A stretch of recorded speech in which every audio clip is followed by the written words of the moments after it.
Halo semuanya, selamat datang di pembahasan kita kali ini. Hari ini kita bakal membongkar sebuah inovasi yang benar-benar luar biasa.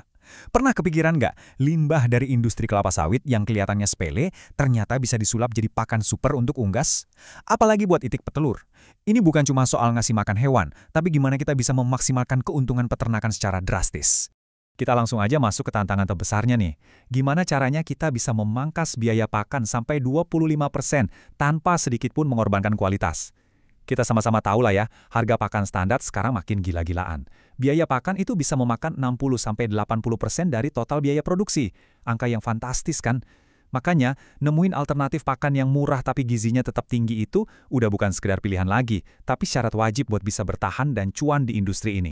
Di pembahasan ini, kita bakal bahas tuntas soal apa itu bungkil inti sawit, dinamika harganya di pasaran, cara Jitu mengatasi kendala serat pakai bioteknologi, bukti nyatanya di peternakan, sampai racikan ideal yang siap pakai. Kita mulai dari bagian pertama ya. Apa sih sebenarnya materi yang sering dibilang sebagai berlian kasar ini? Jadi gini, bungkil inti sawit atau gampangnya kita sebut BIS, itu adalah produk sampingan dari ekstraksi minyak inti sawit. Porsinya lumayan gede loh, menyumbang sekitar 45-46% dari keseluruhan inti sawit. Barang ini ketersediaannya benar-benar melimpah di Indonesia, bisa jutaan ton per tahun. Tapi ya gitu, dia punya tantangan bawaan. Serat kasarnya tinggi banget, bisa tembus 43%. Ini bikin BIS mentah lumayan susah dicerna sama hewan-hewan tertentu. Lanjut ke bagian kedua, kita lihat dinamika pasar dan harganya. Kalau seratnya tinggi, kenapa kita mesti repot-repot melirik bahan ini? Jawabannya simple banget, harganya super ekonomis. Bayangin aja, kalau kita lihat estimasi harga tahun 2025 untuk daerah Surabaya, harga grosir BS itu cuma di kisaran 2,2 sampai 3,5 juta rupiah per ton. Jauh banget kan selisihnya kalau kita bandingin sama bahan baku pakan standar kayak kedelai? Pakai BS ini jelas bisa bikin biaya operasional kandang terjun bebas.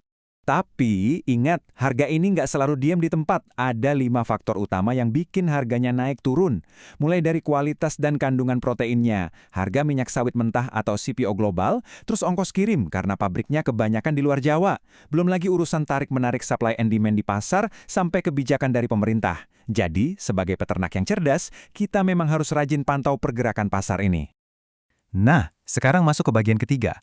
Gimana cara kita menaklukkan keterbatasan dari pakan murah ini? Ibarat dua sisi mata uang, kelebihan bis mentah emang jelas banget, gampang dicari dan ramah di kantong. Sayangnya, kalau buat unggas kayak itik, bis mentah ini punya kelemahan telak. Tingginya serat kasar tadi, ditambah rasanya yang kurang sedap buat unggas, dan minimnya asam amino esensial bikin bahan ini nggak bisa asal dikasih begitu aja. Unggas itu nggak punya enzim buat mecah serat sekeras ini. Kalau dipaksain, pencernaannya bakal terganggu dan pertumbuhannya pasti mandek. Disinilah sains turun tangan. Kita masuk ke bagian keempat, keajaiban fermentasi. Proses di mana kita memoles berlian kasar tadi. Untungnya nih, ada penelitian terobosan dari teman-teman di Universitas Mercu Buana Yogyakarta. Mereka berhasil menemukan cara jitu buat membuka potensi sesungguhnya dari bungkil inti sawit, khusus untuk unggas peliharaan. Itik sebenarnya punya sistem pencernaan fermentatif yang lumayan oke di usus belakangnya, tapi mereka tetap butuh sedikit dorongan teknologi untuk bisa mencerna BIS dengan sempurna. Rahasianya ada di ragi khusus bernama Candida utilis. Langkah-langkahnya udah dirancang sangat presisi. Pertama, campurkan 2% molase alias tetes tebu ke dalam BIS. Terus, masukkan 10% ragi Candida utilis tadi sebagai starter. Biarkan campuran ini berfermentasi dengan sirkulasi udara yang baik selama 48 jam, kelembapannya juga dijaga ya. Terakhir, keringkan di suhu 50 derajat Celcius. Boom! Jadilah yang namanya BIKSF atau bungkil inti kelapa sawit fermentasi. Proses fermentasi tadi secara harfiah menghancurkan dinding sel serat yang keras banget itu. Efeknya, serat kasarnya turun, proteinnya jadi gampang diserap, dan yang paling keren nih, proses ini melepaskan senyawa prebiotik seperti manan. Prebiotik ini tuh berbalik 180 derajat fungsinya. Dari yang tadinya menghambat pencernaan, sekarang malah jadi pelindung usus yang mendongkrak sistem imun itik. Benar-benar sebuah game changer. Bagian kelima, mari kita lihat buktinya. Teori di lab emang bagus, tapi apakah ini beneran ngaruh ke produksi telur di kandang? Datanya ternyata cukup bikin kaget loh. Waktu itik nggak dikasih pakan fermentasi sama sekali, produksi telur harian ada di kisaran 64,51%. Tapi, begitu ditambahkan porsi pakan fermentasi sebesar 10%, wow, produksinya langsung melonjak tajam ke titik puncak 75,71%. Tapi ingat ya, jangan rakus. Kalau kita kasih terlalu banyak, misalnya sampai 15%, produksinya malah anjlok parah ke 46% karena pencernaan itik kaget nerima glukomanan berlebih. Jadi pastikan 10% itu adalah angka sakti yang kita kejar. Buat dompet Anda, angka 10% tadi juga ngasih kabar gembira.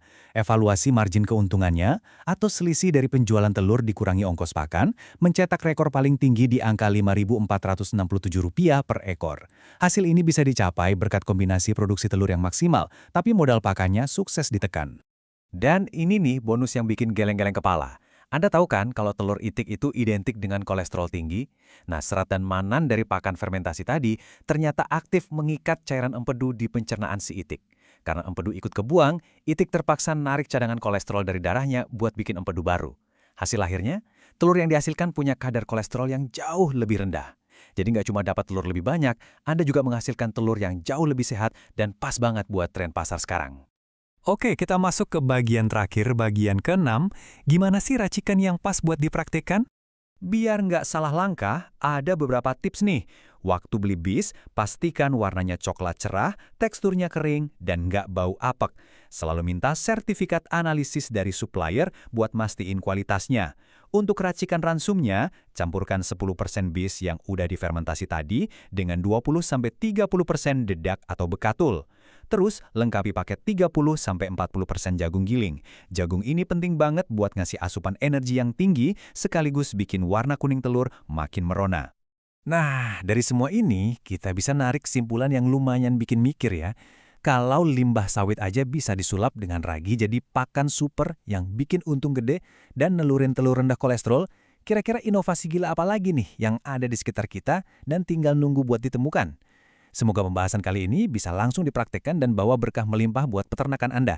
Terima kasih sudah bergabung dan sampai jumpa.